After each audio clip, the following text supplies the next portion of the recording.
Yesterday, N8N quietly released a native MCP support, and this means one single thing. Your entire automation setup just became a full business API. So in this video, I will show you a quick overview of MCPs, show you what N8N's native MCP actually unlocks, and how it creates this full business API, how to enable them, and some real use cases, including where it actually breaks. By the way, if this is your first time here, I'm Ricardo and I run Uplifted Consulting, where we help B2B businesses implement AI systems so they can grow without adding more headcount, either through training or hands-on implementation. With that said, let's go into the video. So first, let me get you up to speed when it comes to MCPs. All these AI tools, such as Claude, ChatGPT, are incredibly smart, but they are isolated. That means that they can think, they can generate content, but they cannot actually do anything with your business. You can draft an email with ChatGPT, but you cannot send an email. They are all stuck in their own bubble. And this is exactly what MCP tries to solve. MCP is a protocol, it stands for Model Context Protocol, that gives ChatGPT or Claude access to tooling so that you can perform actions within your actual business systems. N8N also has MCP servers, and with it, you don't just access to individual tools, but you access to complete workflows that you built over there. So instead of connecting Claude to Slack, Gmail, HubSpot separately, you can connect Claude to N8N once, and then you get access to entire multi-step automation that you already built. Now, MCPs were already available within N8N before this update, but there is a small difference. Before, you needed to set up separate MCP endpoints for every single workflow. So if you had 10 workflows that you wanted to add within ChatGPT or Claude, that meant 10 different separate MCP setups. Right now, instead, what you can do is you have one single MCP setup, and this is directly integrated within your N8N instance. This means that you can select which workflows you want to expose, and they all become accessible through a single connections that you can easily set up in a few clicks. What this creates is what I call a business API, so a single point of contact for every single workflow. So, for example, what you do is you say, hey, get me my latest sales calls, analyze them using our sales analysis workflow, and then generate an invoice.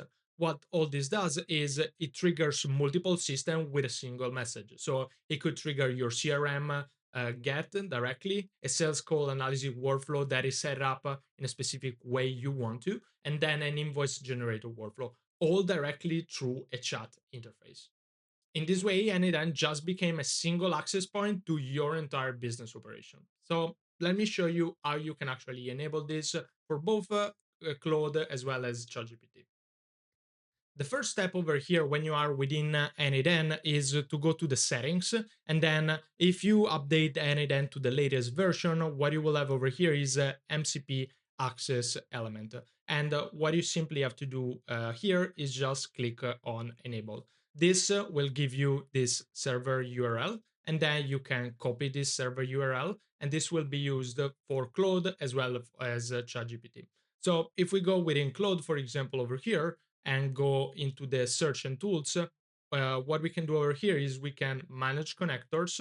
We can do browse connectors directly over here. Click on N8N, click on connect, paste our server URL directly over here. This will go to the actual page of N8N where you will ask to allow the workflow. We'll click on allow, and this is all you have to do over here for Claude. Now, let's also see ChatGPT. What you need to do over here is a process that is very, very similar. You go to settings, apps, and connections, advanced settings over here. You need to enable developer mode. Over here, you will have this button called create, and you will add the name. So, and then custom connection. Over here, you add the server URL. Authentication, you leave off, and then I understand I want to continue. Click on create, and this will create your instance. And as you can see over here, I also need to grant access. So I click on allow, and this grants me access. So right now I have both access to N8N from Claude and ChatGPT. The last step will be to enable N8N at the workflow level. So depending on which workflow you want to add, this is the actual process that you need to go through. So for example, we take this example one, send email over here.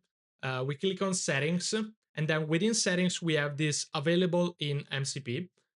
We can just click on this one, and this will enable this to be viewed by the MCP of N8N.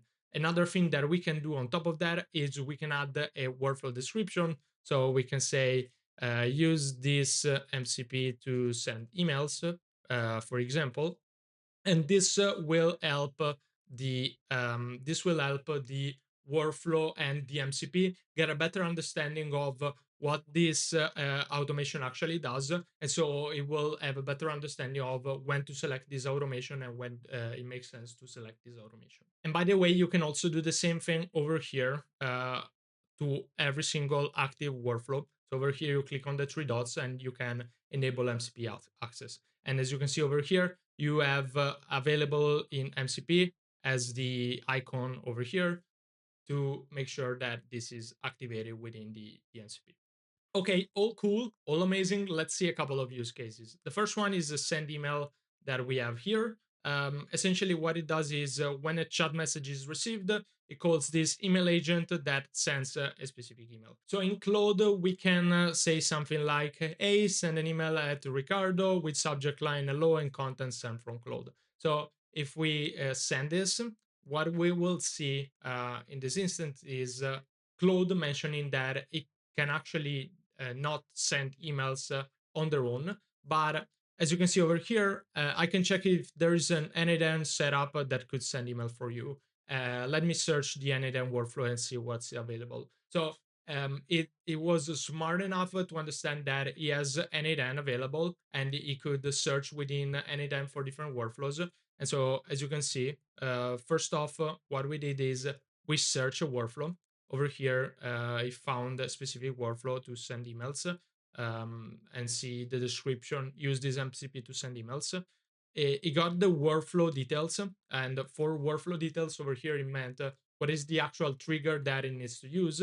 And then in this part, it will actually send the request. So Claude wants to execute the workflow for N8N, and over here we can click on allow once. As you can see over here, two actions were performed without me having to do anything. The reason for that is that I allow them always. The only action that I want to make sure to execute is the execute workflow. And so this is a quick pro tip. You can activate these two actions to be available all the time, and then only activate the workflow on your own. So a little bit of human in the loop is always involved in. So as you can see, mention is successfully sent the email. Let's check within my email. And here it is, sent directly from Claude. Now, for the second example, we will use a check CRM, something fairly simple. Over here, it's just checking for the CRM for a specific company. And let's use ChatGPT right now. So we can say search this focus technology within my CRM using the N8N MCP. If you also mention that you want to use a specific MCP, it will be even easier to actually find the specific MCP for the system itself. So right now, let's run this and let me show you what it says. So it did exactly the same thing. So it searched for the workflows, then it got the details of the workflow, and right now it wants to execute the workflow. So let's say confirm, and then we'll see what is the result looking like. And as you can see, we got the response directly from the CRM, getting the person that are associated with this specific company name. So let me show you where this actually fails. Here we have another automation that is able to generate post ideas. So what we can do is we can send a chat message about a topic. The system will search a course database, a very huge course database with over 100 plus lessons, and it will give ideas based on what is present within the database. This is something that takes 1 minute, 2 minutes in order to fully run here.